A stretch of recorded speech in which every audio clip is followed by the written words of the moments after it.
So good evening, everybody. Welcome to FaceTime with Todd Wharton. It's a great, great Monday night. I hope everybody had a great weekend. I hope you guys were enjoying some of this cold weather that we still have. But tomorrow, we got 60 degrees. So we're going to take off the little sweater. We're going to put on a little bit of a t-shirt. And we're going to get this party going, man, because tomorrow's going to be a great day. Now, in some news tonight, you all have been noticing the George Floyd trial has pretty much on their way. They were deliberating for the jury. And I actually texted my man Ben Crump and I wished him all the best. I hope that he does obtain justice from this, because we all know that the George Floyd killing was just hit everybody at home. So Mr. Crump, good luck. I'll be texting you throughout the week and hopefully giving you some inspiration. But man, I know you got this, brother. So always remember, no justice, no peace. So bring us some peace, my brother, and I appreciate you for that. Now, as yesterday, if you guys didn't see, myself, a bunch of senators, city councilmen, and city officials attended a press conference in Harlem because a devastating tragedy occurred. A 10-year-old child was murdered in a home, and just community gathered around. It's probably on the news tonight. And we were just in outrage. Like, how can you kill a 10-year-old kid? Like, just die too young. Everybody has a right to live. Every single buddy. And it's really starting to show us that violence is getting worse. There has to be more activation in the community, whether it's mental violence or just in general. These things have to be recognized and they have to be dealt with, you know, obviously judiciously, police, the whole nine. But we need to start coming together as a community and really solving these problems, because there's a lot of issues going on right now. And as I always tell people, we stand together. I'm not from Harlem, but I love Harlem, because at the end of the day, whether it's Harlem, Brooklyn, Queens, Manhattan, I am New York City. I'm about to show up and show out. And my boy Cartier Conway did an amazing speech, and I have to give it up to my girl Aisha Sekou. She runs the Street Corners Resources, which is pretty much the people that put that on yesterday. So big ups to Aisha and a great job. And thank you to the media for coming out. And thank you right now to my virtual audience who's on here right now, because we're doing pretty amazing. And we have a great person we're going to interview tonight by a young man named Kid Glyde. Definitely humanitarian, amazing breakdancer and B-boy. Does a lot of great things for our community. But you know what? Let's learn a little about him right now. I feel just like we do in life. The best moments in the world where you're like, damn, I just made this happen. My name's Kid Glyde. I'm from Queens, New York. I learned to break in the 90s. It changed my life. Breaking is hip-hop's first dance. I learned from my father, Glyde, or Sir Glyde now. And he was a leader. He took it to greater heights. Holding the legacy my father passed down to me. There's a lot of pressure. I have doubts, I have fears, I have all these things going on in my head. I have that little voice saying, nah, you can't do it. Finally, one day I felt like, you know what, it's time. I'm ready to represent. My shoulders carry the dance my father taught me. The pressure to stay on top, and the chance at greatness.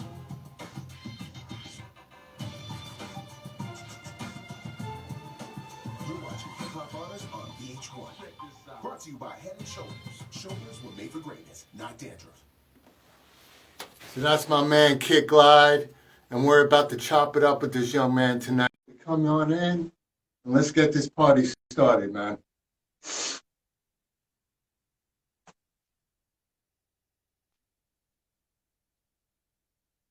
Yes, yes.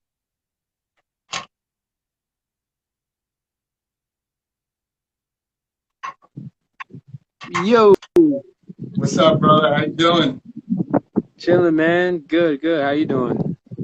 I'm doing great, man. Thank you. First of all, thank you for being here on FaceTime with Todd Wharton. Appreciate you, bro. Appreciate you having you. Yeah. Why is it sunny over there? Where you at? Wouldn't you like to know? No, I'm kidding. I'm in Vegas. Yeah, don't make me come out there and... I know. I had to disappear from you because I saw those moves. I was like, oh, can't have them find me right now. That's right. That's right. Thank you for all the stuff. I mean, with the capabilities that the show has right now, I'm going to be taking this to another level. I want people to see videos, pictures, just make it a real interview for you guys. And I think people definitely enjoyed it and appreciate that video. I think it was pretty cool and pretty dope, man. So welcome again, man. Listen, you do a lot of great things out there. We learned a little bit about your experience with B-boy and breaking, but when did you really decide? When did you want to get into the art of breakdancing? When was the first moment you knew? Man. Well, I learned from my father. He taught me, at first, I just did it because, I guess we were bonding in a way. There was a time in my life he wasn't around as much, so I did it because he wanted me to do it, and plus my dad could be a little, pushy. Yeah, But I don't know. I fell in love with it, man, little by little. The more I did it, the more I got into it, the more I saw, the more success I saw in the dance. I was like, oh, I just got to keep doing this, And I saw things that I did. Some of it was natural, some stuff was hard, Right. And I just loved the reward I got out of it, personally, like accomplishing a move or learning a move or creating something on my own, and then showing it, like that. First, it's nerve-wracking to show it, right? And then once you do that and people like it, you're like, oh, this might work, But I really fell in love with it once I went to this big competition in Florida, and it's called Pro-Am. I think it was in 2001, and I saw B-boys from around the world in this competition. I saw how they set up the event. I watched them put it together. I went early, and I was like, man, I could do that. I was like, man, this is what I'm gonna do for the rest of my life, because my dad had a production company before, like a DJ company. So Really? Your dad was a DJ. All right. Well, he had his own company, like the bar mitzvah companies. Oh, okay. Yeah. Hey, let me tell you something. You DJ at bar mitzvah, you can make a killing doing that 5 nights a week. A lot of people are getting bar mitzvah out there, man. Let me tell you. That's no joke. That's a huge community right there. Yeah, I was doing that for a long time. Community. Now, you lived in New York all your life. You say you're from Queens, right? Yeah, I'm from Queens, but I moved around all over New York. The only borough I didn't live in was the Bronx. I lived in Long Island for a good amount of time. That's where I lived with my father. The wind bad. It's hard to hear you, bro. You got some wind chilling in the background, man. I don't know if you're outside or not. I'll definitely playing a factor. All right, take a walk back. Yeah, man. We got this thing on live. You got the wind chilling back there. You know what it is, too? You're pissing everybody off in the air. We're out here in New York City in the cold, and you're like out there doing an interview with the sun and the beach and the ladies and the whole nine, and I'm stuck my ass in here in the freezing cold. So get your butt back inside and do the same thing I'm doing. How cold is it in New York right now? Now, we're like, I guess like 35, but tomorrow was supposed to be 60 degrees, bro. Okay, that's good. Yeah, it could be good. So, so right now, you're obviously been doing a lot of great things. As you see here, you're with the crew right behind me. Got a little dope picture going on, which is kind of cool. So, tell me about your crew, the Dynamic Rockers, man. How did you start that out? Because I know you're the president of that group. Well, it was inherited, basically, My dad passed it down to me back in, I think it was 2003, I started to take charge.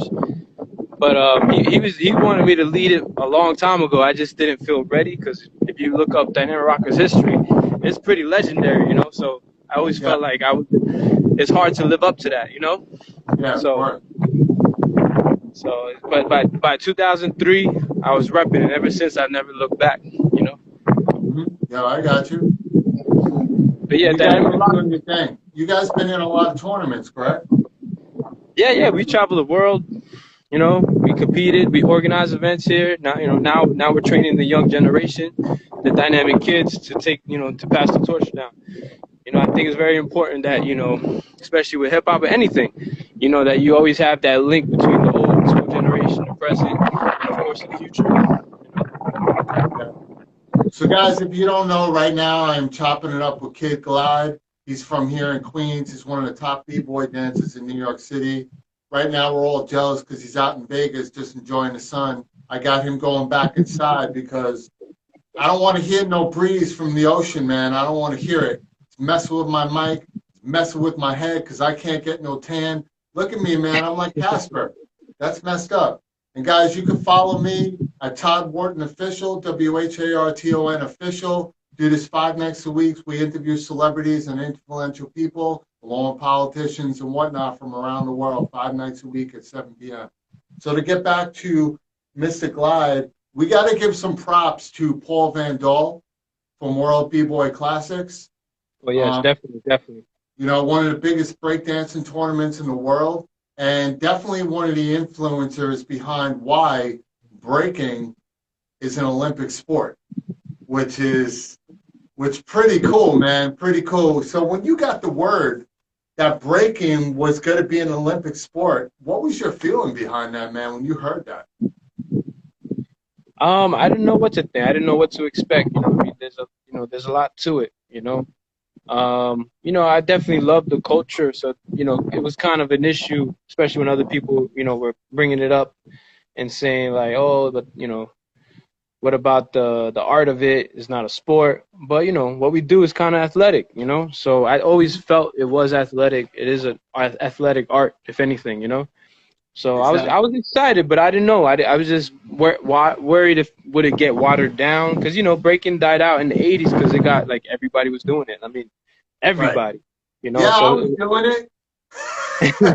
I even tried to redo it in my promo, and I went into a windmill and I fell down the street. You were rolling down the street, yeah. But yeah, everybody, it was a fad back then, so I was, a little worried if that it might be like that. But again, it's traveled around the world. Like everybody in the world does it, but they're like purists, so I was excited, man. I think there's a lot of new opportunities. I think there'll be more, income for the dancers in our scene to get, I think it'll be good financially, in all kind of ways, Now people are going to train Olympically. I could train kids like Olympic training now, Which would be dope. The only thing I was talking to Paul about is that breaking is pretty much a raw sport. It's a freestyle, meaning that a lot of your moves come out of the blue sometimes, even though some people do train and they create like a little act to do. A lot of your moves, from speaking to artists, they just come out of the blue. You know what I'm saying? So when I was talking to Paul, I'm like, well, no matter what people say, it's not a sport. Guys, breakdancing is a sport. You want to know why? You guys watch X Games all the time, right? Snowboarding, jumping, all that stuff. That's a sport. And that's pretty much along the lines of the same thing, except we're talking about flipping and moving around with pretty much your whole entire body. So I consider breaking part of the X Games factor, right? Which I think would be kind of cool if the X Games really take that on as well, because I would watch snowboarding go right into breakdancing. I think that would be crazy. The only issue is in the Olympics, there are rules, right? But the Olympics have to take into consideration, you have to be very lenient on these rules, because if you're not going to let these artists be free when they dance, you're going to have a problem.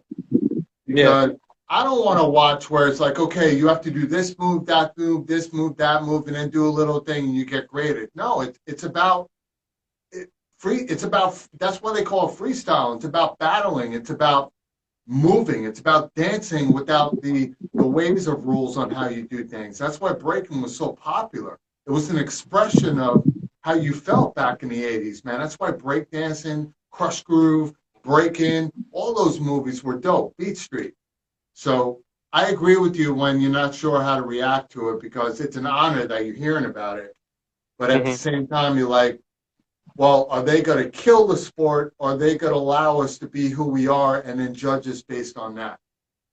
Yeah.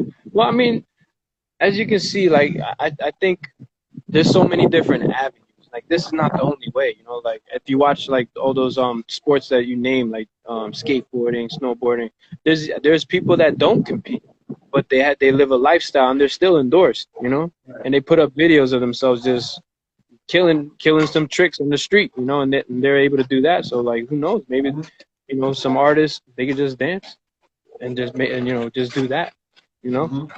So Correct. look, I'm not against it, because I know what I'm gonna do is pure, and I'm gonna continue to do that. You know, I love to, you know, teach kids, and I love to, you know, continue to do what I do. So I was just worried about everybody else, because now it's mad political. Like, everybody that wasn't around, now they're back.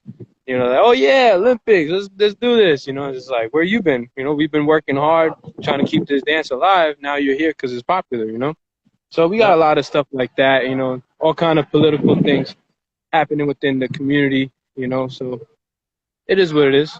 Well, you know, it's great though. I think I spoke about this with you off camera. Play from Kid and Play has been putting a documentary together on hip hop dancing that was part of the culture of hip hop, and breaking into a huge part of that. So when that comes out, I definitely suggest you get a lot of you guys to go see it, because I saw a preview of it in Queens, and it was incredible. They had back behind the scenes interviews with the top breakers of the 80s and 90s, just talking to them.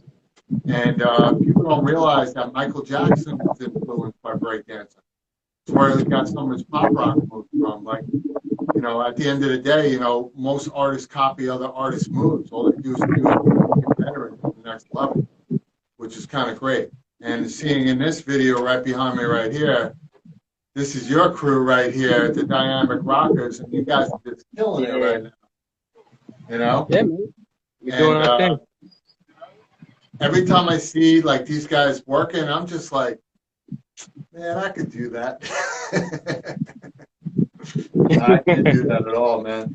So a lot of these guys that are on your crew, were they handpicked? Were they volunteered, or does it welcome anybody? Okay. Good. Nah, man, for real. You speaking the truth. I want to see that documentary. That's gonna be dope. I didn't know about that.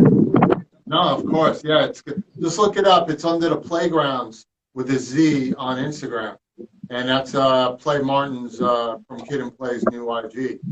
But what I was asking you, you probably didn't hear me because of the wind. These guys are incredible, right? Now, do you hand select these guys, or do you do like a contest to get these guys to go on your crew? Nah, man. We kind of do stuff like, you know, and there's a process to it. There's initiation kind of thing, you know. But yeah, man, it's kind of like more of a family kind of thing, you know. Basically, we do like a thing called prospecting, where we fill you out, you know, for like a certain amount of time, at least like 9 months. Yeah. And then, you know, and it's also for you to fill us out if we're the crew for you guys, you know, for that person. And then after a certain amount of time, you know, if we feel like, you know, it's a good mix or a good fit, we do something where we do like a initiation. And basically, you know, the older you are, the harder it is, because every year that you didn't represent with us, we ask you to do that in rounds, you know, because you weren't with us for those many years. So you have to do that in the initiation. So sometimes we've had members that are like 30, and they'll do 30 rounds. You know, it's not easy.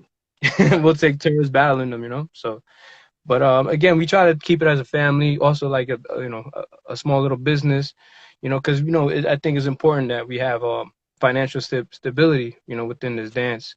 So, you know, we have a couple of things to, you know, to make sure that, you know, everybody's right in a way, you know.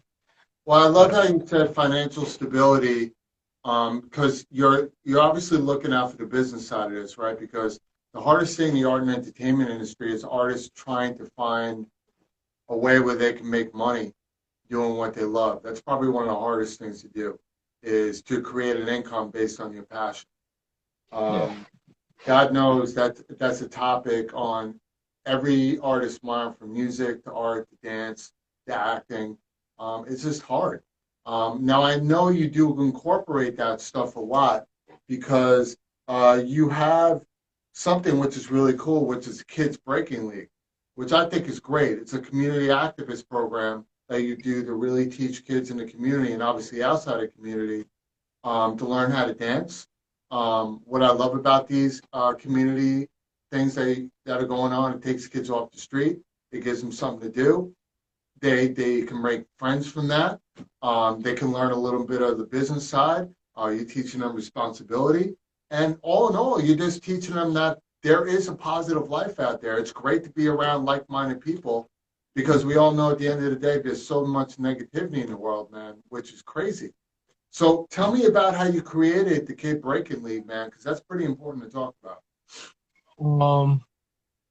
I mean, the idea was kind of crazy, man. I mean, because I sat there and I figured out, like, it was like, because what happened was my crew, we all teach at different locations, right? And we always like, yo, let's get our kids to battle. Let's get our kids to battle, right? But a lot of these schools that we were teaching at, they're like recital schools. They were just, at the end of the year, they just do a performance, and that was it. But like, real deal culture is going to events, battling, and this and that. But we would invite these kids to the battles, and they're not really kid-friendly. And plus, they're very long. They're like 8 hours long.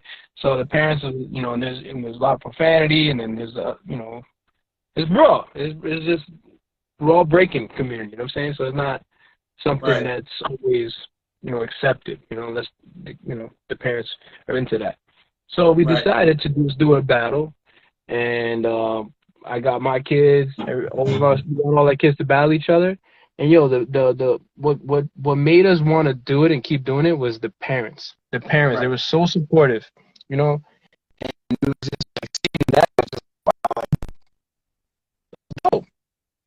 We didn't our own. We didn't bring our parents, we just went to I think you're in a bad spot, brother, because you're coming in and out like a robot. Really? Yeah. Okay. I'm like the worst guest. All right. Yo, do you guys feel me the problem I'm having with this dude? First he's outside on the beach. Now he's inside giving me this blurry crap. You can't hear me? You can't see me? Nah, man, you look like a jigsaw puzzle. Oh, my gosh. All right, I'm going to have to go outside, man. Man, I'm the worst. Man, you should just stick with breakdancing. Well, while you're doing the sound, I want everybody right now, I want them to watch this clip of the Breaking League because I think this is pretty dope.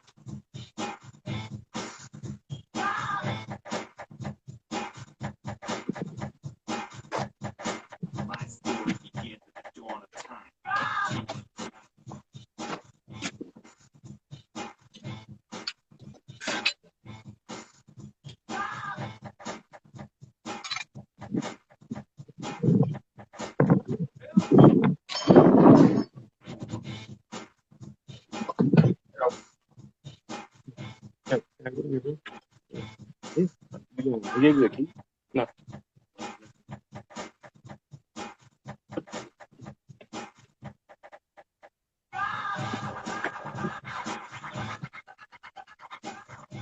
Oh, wow.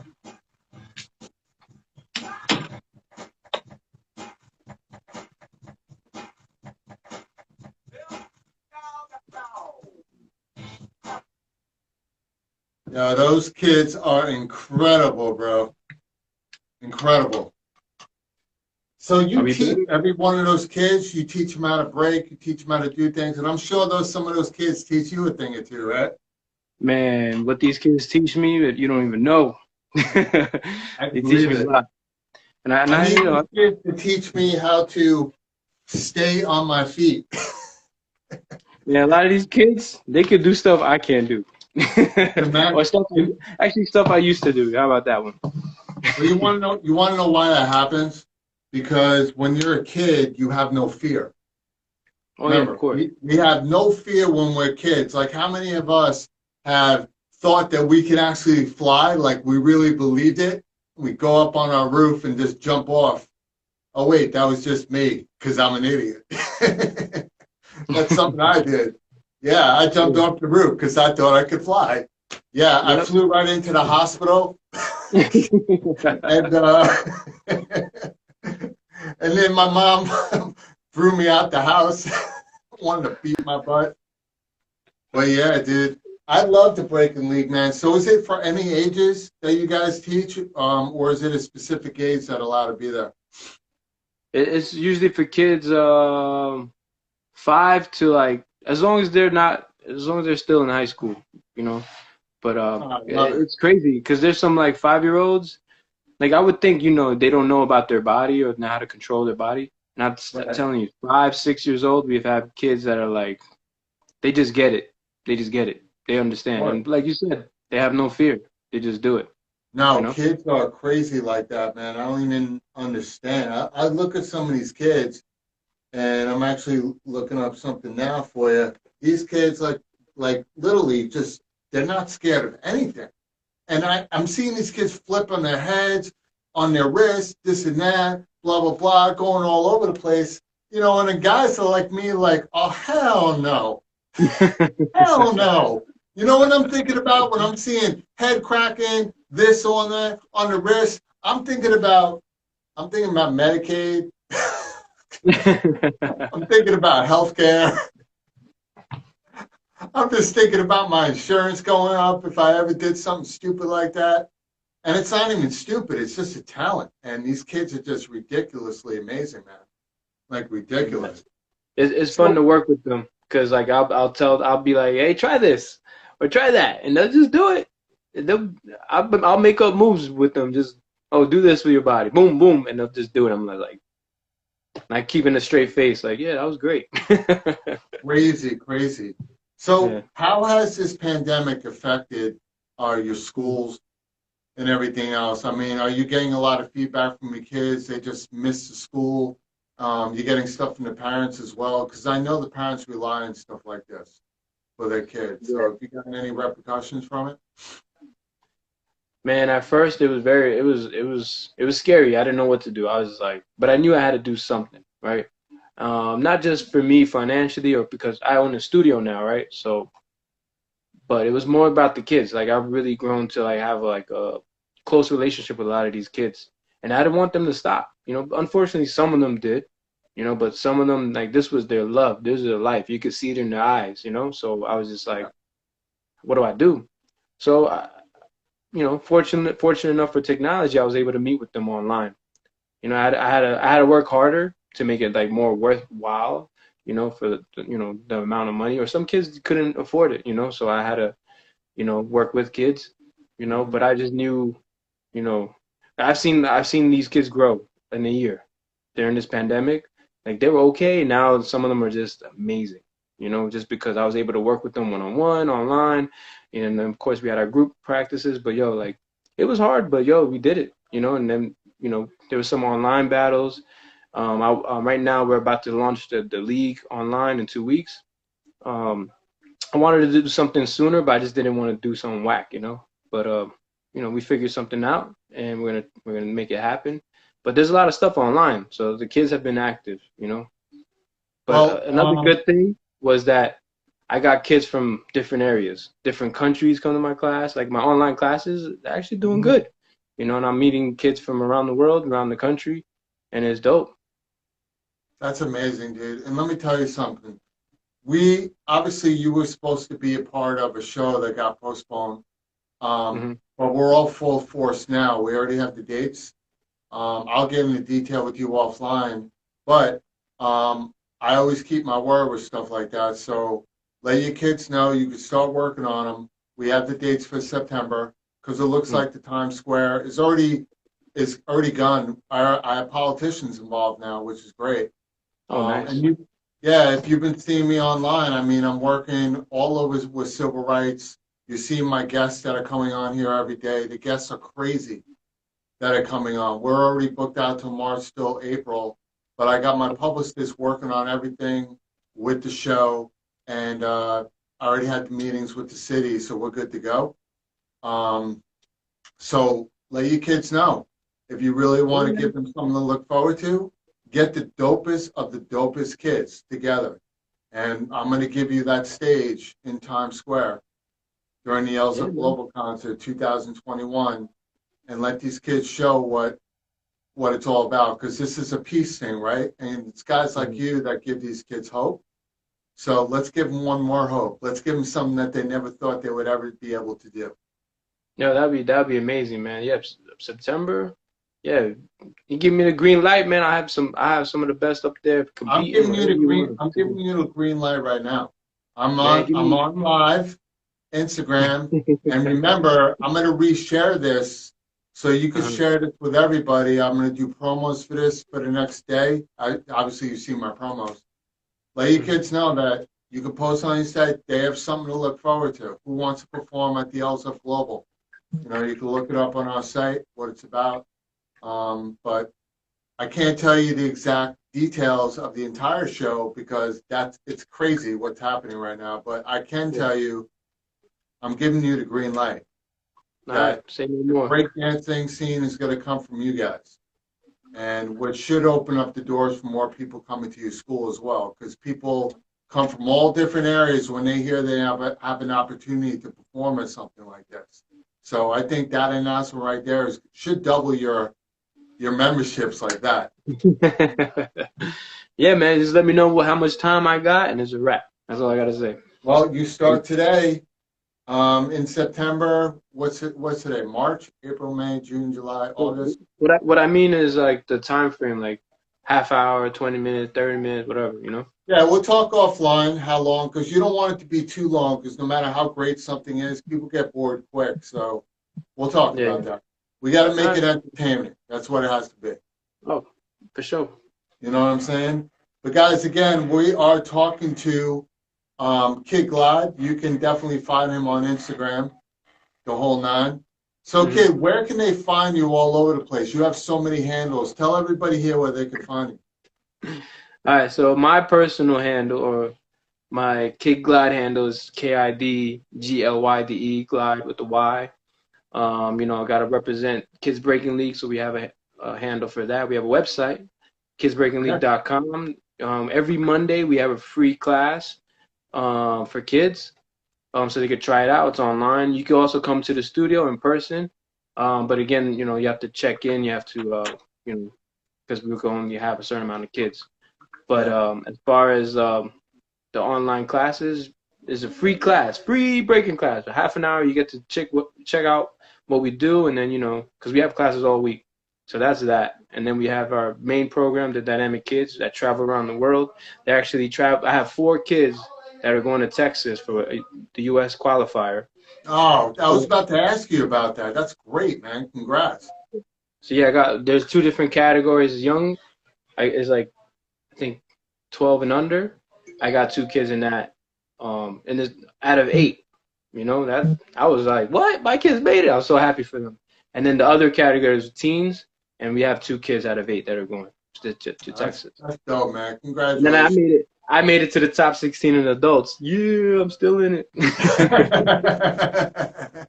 So I mean, when it comes to breakdancing, there's got to be an age limit because I could see like these old fogies who were breakdancing back in the '80s. Some of them are like in their damn 60s now. I could see them doing like that and be like, "Oh, damn! I just broke my arm doing that. Like, what happened? I can't do this anymore. This is crazy." But dude, congratulations on that. That's a great accomplishment. Not only you being the top 16, but getting kids, right? Mhm. And it's because of the effort that you're doing in the community, and that's pretty amazing.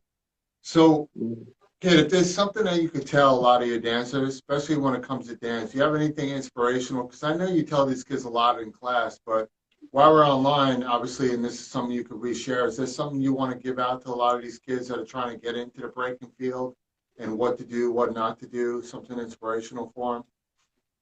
Well, people that are trying to get into it, I would just say, just if you're getting into it, anything, just remember why you fell in love with it.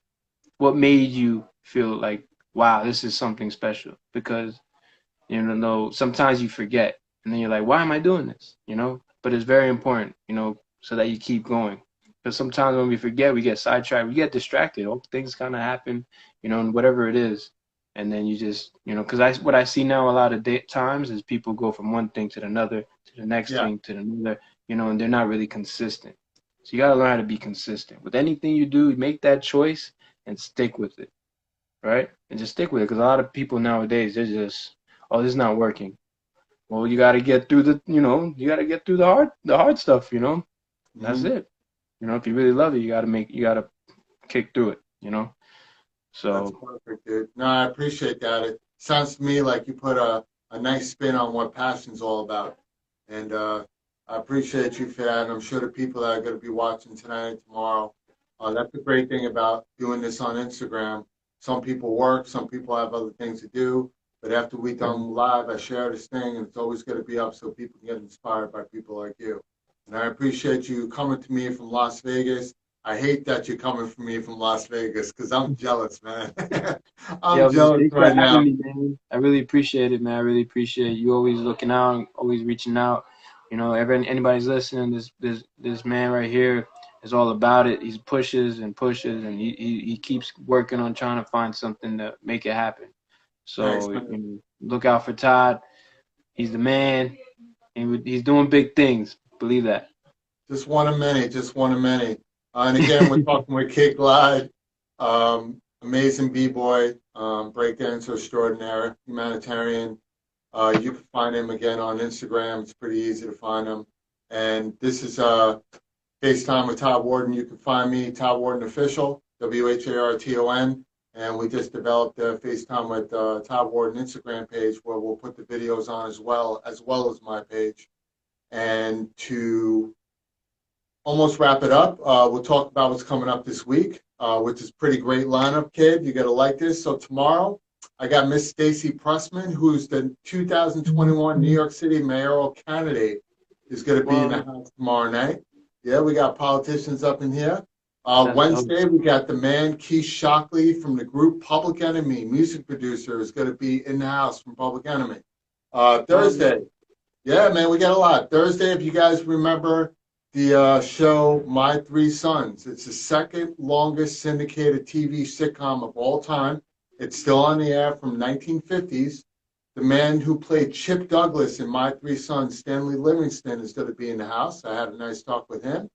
And then Friday, we're going to wrap it up with a great R&B legend, Buddy White from the group Intro, who had some great hits back in the 90s. So we got a great lineup this week, and we got so much more coming out. And Kid, again, thank you for being here. I appreciate you. Thank you to my virtual audience. Thank you for being online every day with us at FaceTime with Todd Wharton. And like I always say, wear your mask, practice social distancing, whether you believe it or not, because it's not just about your life, it's about everybody else's life that is around you on a daily basis. So we all got to take care of each other, and it's one love, L's up, and that's what the world should be like every single day. We stand together. So, Kid, thank you for being here. Guys, like I thank always you. say again, if you're not living a passionate life, then whose life are you living? Have a great night. See you tomorrow. Take care, man. Peace. Thank you. You got it.